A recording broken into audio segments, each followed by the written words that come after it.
When you're in a girl band, everybody just tries to compare you. It's just natural, so you kind of have to get used to that. But we had each other to support each other through everything. So, you know, this is essentially me starting again, so I don't even know yet what it feels like fame-wise on my own. Hi, it's Jade and you're watching Billboard News.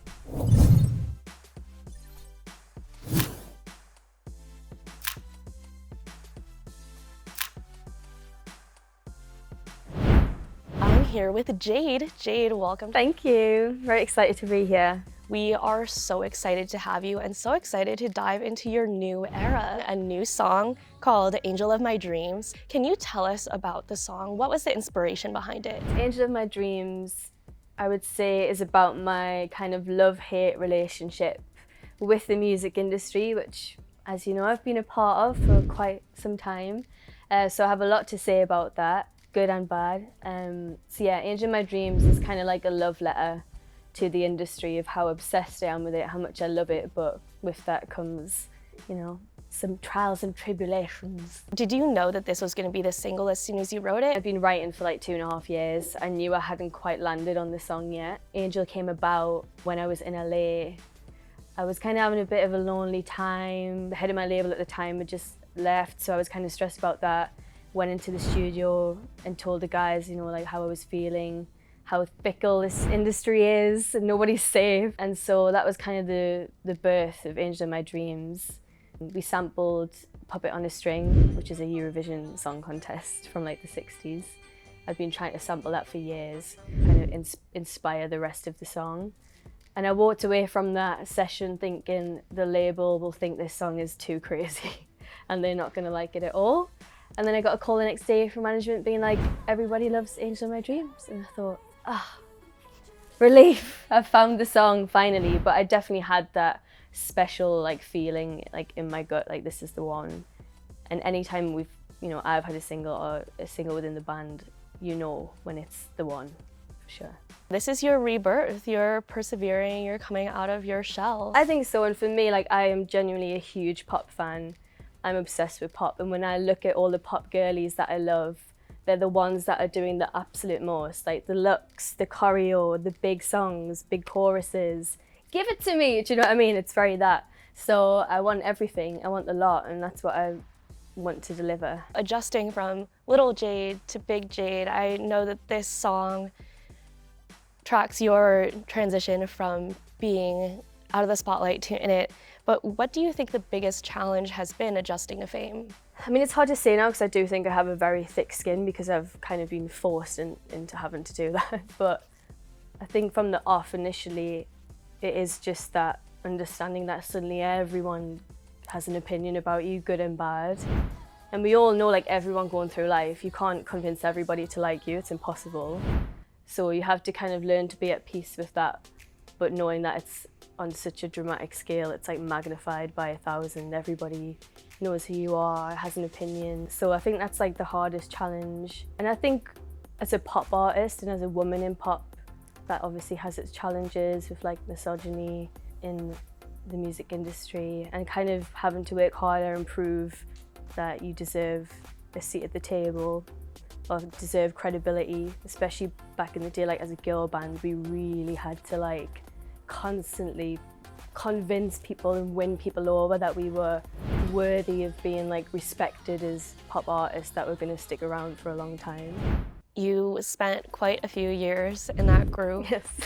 Catapulted to fame, but how would you describe your relationship with fame at the beginning of Little Mix versus now? To be honest, I think I'm quite grateful that I was so young when I was put in the band. Like I was only 18. And I think that naivety and like innocence fared well for what I was put into because I was just so grateful to be there, and me and the girls worked so hard right up until the end. I think, yeah, I was just, I guess like rose-tinted glasses initially.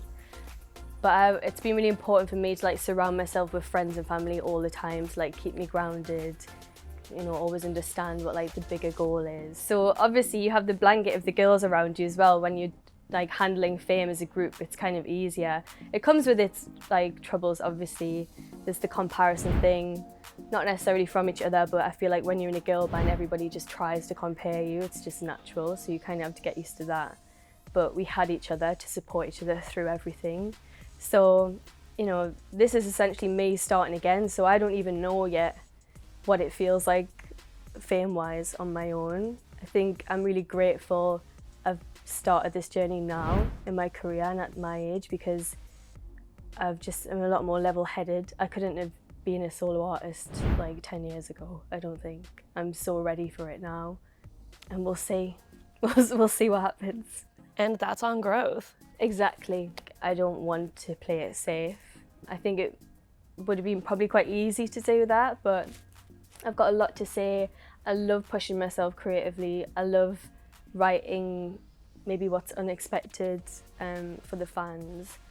Little Jade, there's a lot of her in your music video. What was the inspiration behind that? Well, I think firstly, like with the visuals of the video itself, I would say like Britney Spears' Lucky was inspiration, yes. Like the early Gwen videos, Showgirls, Black Swan, like all those things mixed together. But for me personally, I thought it was important to show my story. So we have, like the real raw footage of me as a little girl singing up to the X Factor audition, as well as me as normal Jade kind of busking in the street, which is what I used to do growing up as well. It's obviously a dramatization of my life, so it's like the extreme version of that. But I think Superstar Jade in the video for me is like what I saw as what a superstar was as a little girl. Like I was obsessed with Diana Ross and all the big divas, but even like obviously Britney, Madonna, Kylie. There's multiple versions of myself in the video to kind of almost show all of those characters do exist within me. You teased the video in Fontaine DC's Starburster music video. How did that come together? We have the same music video director, who is Ord Perry, phenomenal. I knew when we first started talking about the Angel video that it was always going to be him directing it. But he just so happened to be directing the Fontaine's DC video as well. And he came up with this idea of this kind of multiverse where Grian, the lead of Fontaine's DC, features in my video and I feature in theirs. And we literally leaked that like months before, and I love that nobody clocked it until now. It's a great time to be a woman in pop, I think. I think so. Who are some of the pop girlies that you admire? Okay, so Chapel Roan is like, I'm obsessed. And I think she's such a breath of fresh air in the pop industry right now. She's phenomenal. She's given us vocals. Like I said, I love that she's, you know, and she says that she's heavily inspired by drag, and I think it's quite interesting to see. But I think in general, the pop girls are doing it at the minute. We've got Charlie, Chapel, Sabrina, Rena, like the list is endless actually of big pop girls, and I love to see it. And you. And me. About to, yeah. You mentioned Chapel and being influenced by drag. You were a judge on RuPaul's Drag Race. Can you tell us a little bit about your relationship with the LGBTQ+ community? Being on Drag Race was probably one of the best days of my life. I'm obsessed with that show, and I have been for years, so that was a big sort of pinch me moment. But I like to think that my sort of relationship and allyship within the LGBTQ+ community has kind of just organically happened over the years. I was well aware that in the band we had a big LGBT fan base. It felt necessary to support that community rather than just, I guess, benefiting. I think one of the first things I did, like in my early 20s, when I realised it was growing and growing, was to get in contact with Stonewall, which is a big charity in the UK, to literally sit me down and tell me how to be a better ally. And it's just gone on from there ever since, really. I've got a lot to thank that community for, even since I was little up till now. So the music that I write and create as well is almost like a thank you to that community too. You created the Jade Room, which is a new hub for fans to see your content and learn more from you, about you. Why was it important for you to give your fans that space? Well, I think when we were talking about having a kind of HQ account, I didn't want it to feel like too corporate.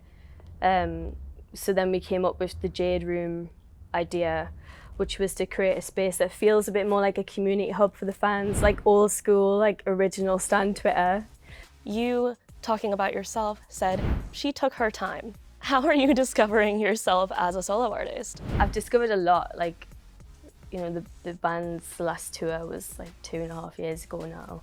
And I'm really, really glad that I took the time to have that time to evolve as my own artist. I've discovered a lot about myself. I think it was important for me to really have some time at home for the first time ever and just feel grounded enough to then feel like mentally prepared for this. And you know, now when I look at some of the songs I wrote like 2 years ago, they sound so different to what is on this record or what I've been writing now. So I needed that evolution.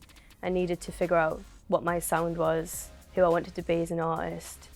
The fans were sick of me saying soon, soon. I was sick of it too by the end. And you know, I do see, and I think that's a thing that the fans find funny, they know I'm always lurking in the comments and I'm always seeing what people are saying. So I get it, I understand what they were feeling, and I just hope that now they're like, okay, it was worth the wait, you know? I used to be like a big fan on the internet and a fan of you. So beautiful to hear that you love them so much. No, absolutely. They've literally got me through, like, I'm not just saying this to sound cheesy, but when you feel like crap or struggling in any way, if you go online and you engage with your fans or you see like how positive they are about what you're creating or that you're on the right track, like it really can help you creatively. And it would literally inspire like me going in a room and being like, this is what I want to write about today. So I think it's really great that you have such a positive relationship with the internet. You posted No More Soon. When can we expect, I know this is selfish, knowing we're just getting the single, when can we expect an album? Oh my gosh, I mean, I'm so excited to just show the world everything. If it was up to me, I'd just be dropping it all at once. But I will say the album is very nearly finished. I'm literally in the process of just mixing, mastering, deciding on the order.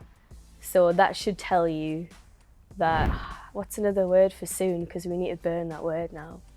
It's inbound, perhaps? Truly. It's inbound. So you're dropping a single, you'll be dropping an album. You also dropped your last name. Yes. Pretty iconic. Tell us what went into that decision. Multiple of things, to be honest. I feel like I want people just to get to know Jade. I feel like Thirlwall's a bit of a mouthful, just genuinely, like nobody ever spells it right. I literally have so many plaques in my house where it's spelled wrong and I couldn't be bothered to tell them it was wrong. I kind of like that all of us actually in the band as solo artists have kind of just been like our first names. I think that's pretty cool. We're like the Powerpuff Girls. We ventured out and we all have our own name. Well, you're not in a group anymore, but you are working with other artists.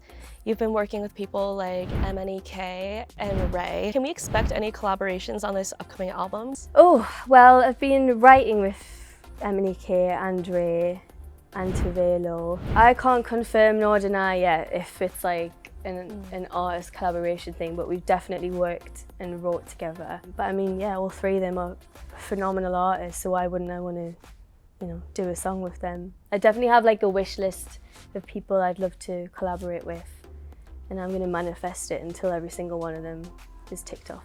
Can you tell us a couple of the collabs you're manifesting? Chapel's up there for sure. Channel Trez, I really love. I'd love to have like a Kate Trinada remix or something further down the line. Now, you're not with the girls anymore, but I'm sure you still keep in touch. We don't talk as much, but we're weirdly somehow closer. I think we know we went through such a special thing together for such a long time. It's like family, isn't it? You don't have to message every day to have that connection. Like, we'll message, I mean, we literally spoke to you a few days ago.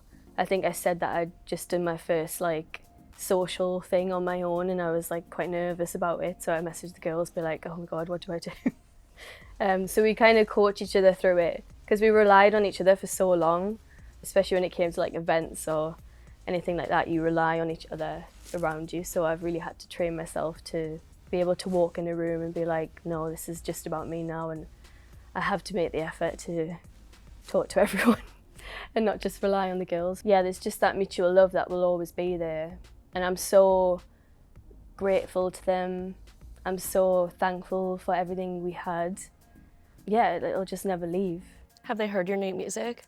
Lee has. I went round to Lee's house a couple of months ago to see the twins and her. So I played a few songs, so that was really nice. So fans would love to see you together. Do you think there's any chance of that in the future? Oh, absolutely. I think right now it's very much about us all doing our own thing. You spend so long in a group, you have to come out of that and understand who you are as your own artist. Like, now is all our individual time. I would never close that door of us doing something together in the future. I think that would be insane. Yeah, because I loved it. Do you have a favorite memory from your Little Mix days? Oh gosh, there's so many.